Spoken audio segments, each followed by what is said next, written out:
সবাইকে স্বাগত জানাই বন্ধুরা ফিজার গ্রামীণ রান্নাঘরে। আজকে আমরা চলে যাচ্ছি বন্ধুরা মটর শাক তুলতে, কেননা আমরা আজকে বানাবো মটর শাকের ভাজি। তো আপনারা পুরো ভিডিওটি শেষ পর্যন্ত অবশ্যই দেখুন। আর ভিডিও শুরু করার আগে ছোট্ট একটা রিকোয়েস্ট, যারা আমাদের এই চ্যানেলটিকে এখনো সাবস্ক্রাইব করেননি প্লিজ চ্যানেলটিকে সাবস্ক্রাইব করে আমাদের পাশে থাকুন। তো চলুন বন্ধুরা, এর জন্য আমরা চলে যাই জমি বাড়িতে। তো দেখুন, আমরা 3 বোন মিলে যাচ্ছি শাক তুলতে, আর সাথে আমার ভাগনাও আছে।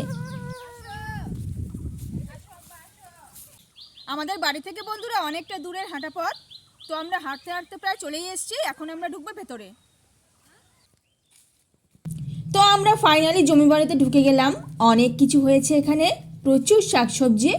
আমাদের এখানে এখনকার ফসল হলো গম আর সরিষা, আরও টুকটাক অনেক কিছুই হয়। সামনের দিক জুড়ে পুরোটাই কিন্তু গমে ভরে গেছে। আর আমরা পৌঁছে গেছি মটর শাকের কাছে। এই পুরোটাই মটর গাছ, লম্বা লম্বিভাবে লাগানো আছে পুরোটা।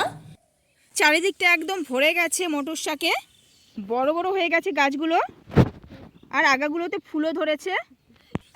এই যে দেখুন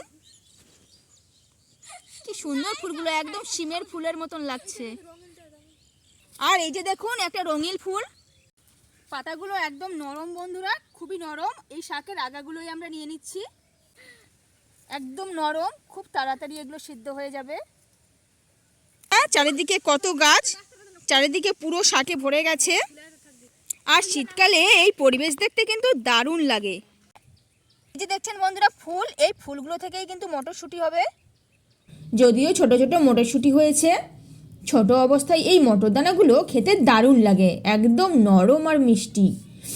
আর কিছুদিন পরে পুরোটাই মটরশুঁটিতে ভরে যাবে, আর দেখতে খুবই সুন্দর লাগবে।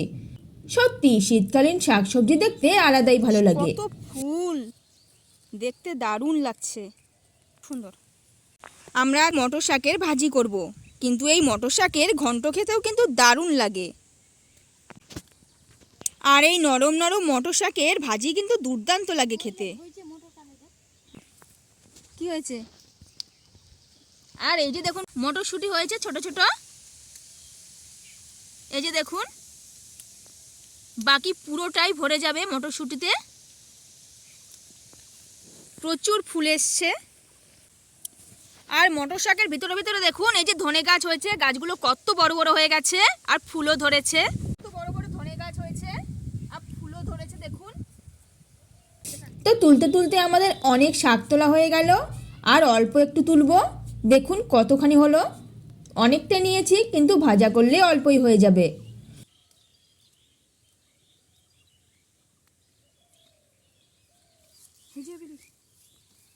হয়ে যাবে।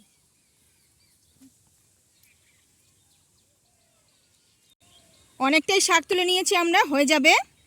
এটাতেই আমাদের সবার ভাজা হয়ে যাবে। অনেকগুলো হয়েছে, হয়ে যাবে, চল। তো এটা নিয়ে বন্ধুরা আমরা এখন চলে যাব সোজা বাড়ি। শাকটা আমরা এখন বেছে নিব। তো বাড়ি এসে আমরা এখন লেগে পড়েছি শাক বাছার কাজে। শাক ছোট ছোট করে বেছে নিব, আর শাকের সামনে সুতোর মতন যে অংশটা আছে সেটা কিন্তু ছিঁড়ে ফেলতে হবে। এদিকে দেখো, একটু চোখ মেরে দাও তো বেটা, চোখ মেরে দাও, একটু চোখ মেরে দাও তো, দাও তো, একটু মুখটা মুছে দাও তো বেটা। তুমি টাটা করে দাও তো, টাটা করে দাও, টাটা টাটা দে তো দাদু, টাটা করে দাও।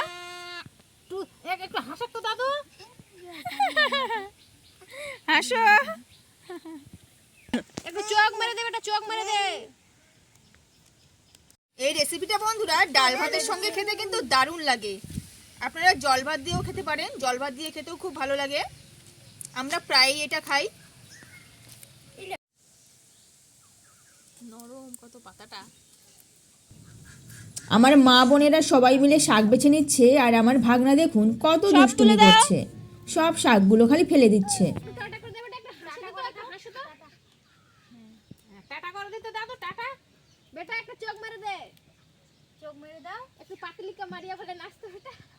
আর এই শাকগুলো বাছতে কিন্তু একটু সময়ের দরকার, কেননা প্রতিটি শাকের মধ্যে থেকে সামনে সুতোর মতন অংশটা কিন্তু ছিঁড়ে ফেলতে হচ্ছে। লে উঠা এসে দে, ধুমাক ধুমাক। এটা ভিডিও কর নাই, আমার বাচ্চা দেখবেন নাই। নাচাক না জানি স্বভাবটা।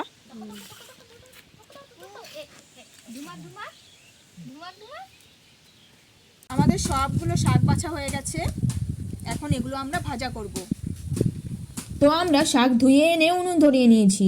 এবারে দিয়ে দেবো কড়াই বসিয়ে, আর দিয়ে দেবো থেতো করা রসুন। রসুনের পরিমাণটা কিন্তু একটু বেশি লাগবে, এতে খুব ভালো একটা গন্ধ বেরোবে। দিয়ে দেবো তেল,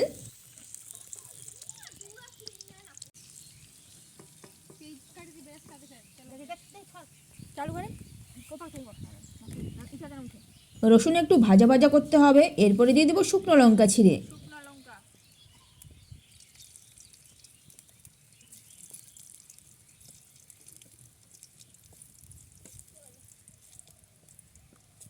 রসুন লঙ্কা ভালোভাবে ভাজা ভাজা হয়ে গেলে দিয়ে দেবো কেটে ধুয়ে রাখা শাক।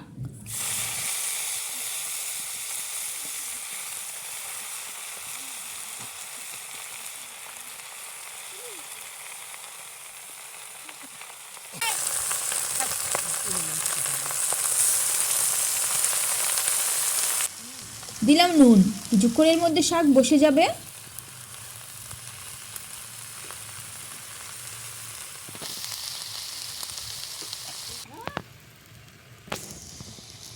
দেখুন কতটুকু হলো। শাক যেহেতু খুব নরম, সিদ্ধ হতে সময় লাগবে না।